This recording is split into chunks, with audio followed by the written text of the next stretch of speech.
Good day, everyone. I am Lester Tihalesanga from BN3A Group 2A, and together with me are my co-researchers, Kisha Kusay, Riz Doctora, Isabel Estrellas, and Franz Florendo. Today, we are honored to present our study entitled Level of Access to Healthcare Services of Barangay Health Station Among Adopted Families in Community Health Nursing. The Barangay Health Station plays a vital role in healthcare delivery. The assessment of the 6 dimensions of healthcare access helps in understanding and addressing barriers to healthcare access. These issues prompted the researchers to investigate the level of access to BHS services among community health nursing adopted families. Study aimed to determine the level of access to healthcare services of Barangay Health Station among adopted families in community health nursing. For the research design, the study employed a descriptive comparative approach, utilizing a survey questionnaire. This study targets the Level 3 SAGE and adopted families, specifically the head of each family.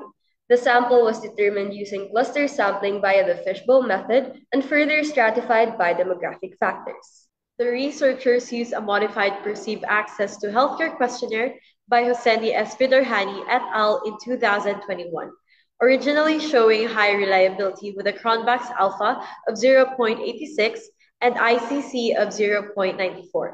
The questionnaire consisted of 3 sections. The age distribution shows that the majority of participants fall within the 40 to 65 years age range, while a smaller proportion above 65 years. Females constitute the majority of 57.6%, while males make up 42.4% of the sample. Educational attainment varies, with nearly half being high school graduates, while only 6.5% were college graduates. The income distribution shows that 64.1% of the sample is classified as poor, with the remainder being low income but not poor. For healthcare services available to participants, results showed high utilization of immunization, health education, and consultations, while specialized services like HIV/AIDS and HADS counseling remain underutilized. As for the levels of access to BHS services in terms of the 6 A's, results showed that while participants report high awareness, availability, acceptability, and affordability of services, accessibility and accommodation are only average. When taken as a whole, participants reported high access to BHS healthcare services, suggesting it is generally perceived as accessible regardless of socio-demographic factors. As for age, participants across all age groups reported high levels of access to BHS services with minimal variation. In terms of sex, both male and female respondents consistently reported high access to healthcare services at a BHS.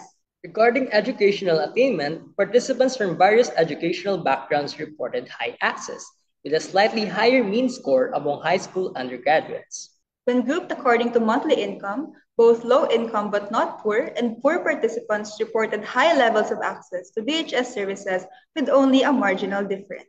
As for the significant relationship, the chi-square test revealed no significant relationship between access to BHS services and participants' age, sex, educational attainment, and monthly income. Regarding significant differences, the Mann-Whitney U test showed no significant difference in access levels when grouped by sex and income, while the Kruskal-Wallis age test found no significant difference based on age and educational attainment. In conclusion, the study shows that CH and adopted families generally have high access to BHS services, with core services well utilized and specialized services less so.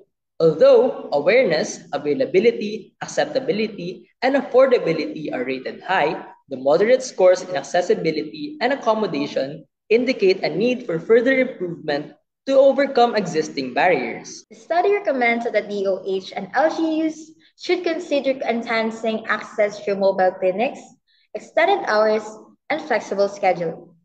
BHS staff may improve outreach by satellite clinics and education campaigns.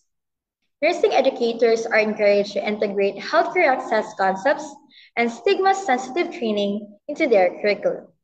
Lastly, future researchers should explore qualitative perspectives and evaluate long-term effects of access-related interventions.